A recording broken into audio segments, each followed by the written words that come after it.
અંગદાન એ મહાદાન કહેવામાં આવે છે, ત્યારે અમદાવાદ સિવિલ હોસ્પિટલમાં અઠવાડિયામાં બીજું સ્કિન દાન થયું છે।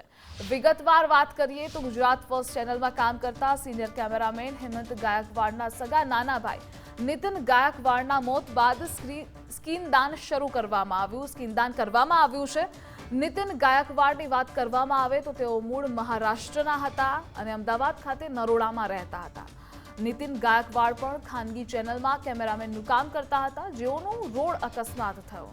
માથાના ભાગમાં ગંભીર ઇજાઓ પહોંચી હતી। સારવાર દરમિયાન તેઓનું મોત થયું। નીતિન ગાયકવાડના મોતના આઘાત વચ્ચે તેઓના પરિવારજનોએ મહત્વનો નિર્ણય લીધો અને અમદાવાદ સિવિલમાં સ્કિન દાન કર્યું। સિવિલ હોસ્પિટલમાં સિવિલ સુપ્રિન્ટેન્ડન્ટ રાકેશ જોશી અને નીતિન ગાયકવાડનો પરિવાર અને મીડિયા પરિવાર હાજર રહ્યો અને શ્રદ્ધાંજલિ અર્પણ કરી। તમને એ પણ જણાવી દઈએ કે સ્કિન દાન કરવાથી અનેક લોકોને મદદ મળે છે।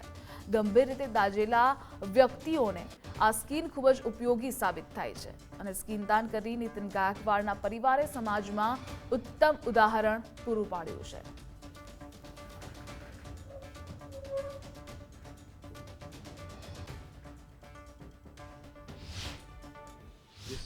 જેવું ચક્ષુદાન છે એ જ રીતે ત્વચા દાન પણ મૃત્યુના 6 કલાકની અંદર કરી શકાય છે અને ચામડી એવી જગ્યાએથી લેવામાં આવે છે જેના થકી શરીરનો જે કહેવાય કે દેખાવ એમાં કોઈ ડિસફિગરમેન્ટ કે ખરાબ થતું નથી। શરીરના પાછળના ભાગમાંથી અને પગની પાછળના ભાગમાંથી ચામડી લેવામાં આવે છે। ખૂબ જ મોટી માત્રામાં દાઝેલા દર્દી અને સ્કિન લોસવાળા દર્દી સિવિલ હોસ્પિટલમાં આવતા હોય છે અને જો આપ લોકોના થકી મૃત્યુ બાદ જો આપણને ચામડી ડોનેશનમાં મળશે તો આપણે એ ચામડી થકી ઘણા લોકોને જીવન બચાવવામાં ઉપયોગી થઈ શકશું। ચાલો સૌ સાથે મળી અને આની અવેરનેસ સ્પ્રેડ કરીએ કે ચામડીનું દાન મૃત્યુ પછી શક્ય છે।